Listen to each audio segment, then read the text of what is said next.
तुम्हाला असं वाटतं का की वजन कमी म्हणजे चांगलं आरोग्य? अनेक महिला असंच म्हणतात की मॅडम मला लगेच वजन कमी करायचं आहे. पण मी त्यांना विचारते, जर तुमचं वजन कमी झालं तरीही तुमच्या शरीरामध्ये जर ऊर्जा कमी असेल, तुम्हाला थकवा जाणवत असेल, तुमचं पचन नीट होत नाही, तुमची झोप चांगली नाही, तर त्याला तुम्ही आरोग्य म्हणाल का? तर खरं आरोग्य म्हणजे तुम्हाला चांगली गाढ झोप लागणे, चांगलं पचन होणे, तसंच आनंदी जीवन असणे आणि अतिशय चांगली ऊर्जा असणे, असं सगळं जर तुमच्या आयुष्यामध्ये असेल तरच त्याला आपण चांगलं आरोग्य असं म्हणू शकतो. म्हणून आजपासूनच आपण वजनाच्या आकड्यापेक्षा चांगलं आरोग्य याच्याकडे लक्ष देऊया.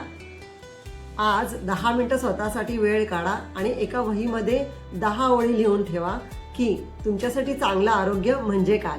आज काहीही बदलू नका, फक्त एक विचार बदला. बदल इथूनच सुरुवात होतो. जर चांगलं आरोग्य घडवायचं असेल तर त्याच्यासाठी हेल्दी हॅबिट्स या खूप गरजेच्या आहे. म्हणून हेल्दी हॅबिट्स हॅपी लाईफ.